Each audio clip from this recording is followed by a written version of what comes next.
So mayong hapon guys no. So ako ipakita ang bag-o karon nga gidevelop na soroyanan diri sa Barangay Nungnong. So ani nato siya makita diri guys sa atbang gid ni siya sa Mount Mayapay. Ang tag-iya di ani si Joji Garcia. So sige pa ang trabaho niron guys. Siguro pag mahuman gid nindot gid siya kayo kay naka-overlock mo gud siya. Guys. Makita nimo ang kasada sa ubos.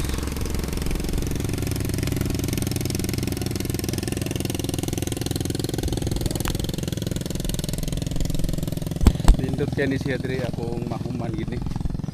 Kay atubang gid siya kayo sa Mount Mayapay.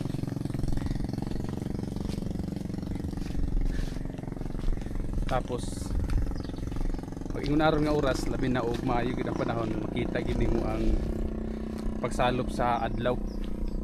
So na guys ang Mount Mayapay kun imo siyang tanawon mura siya og Mount Mayon. Ang gabon nga nasa babaw mura tanawon nimo siya mura siya og nag-aso. So anam-anam na siya nga gidevelop. Una nilang gihimo ang mga railings para sa kilid parang delikado ang musaka basin o na madisgrasya ba mahulog. Muni siya diri guys makita nimo ang mga sakyanan nga moagi sa ubos.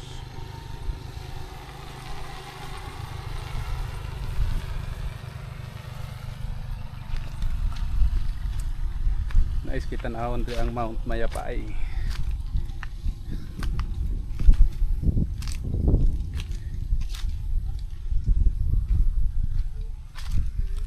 Nahimog suko kalibutan.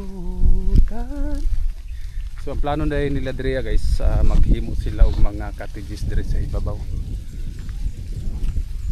Tapos maghimo sila og mga isnakan, mga view na pwede nato mapapicturean.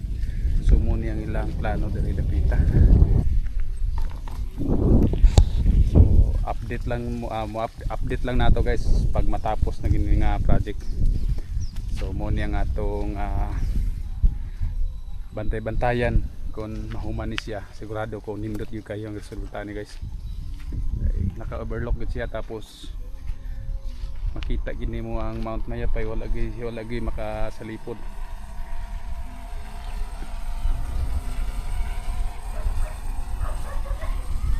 So okay guys, so balik na tagbahada guys kay nakabantay ng mga ero, grabe ra ba kaisog.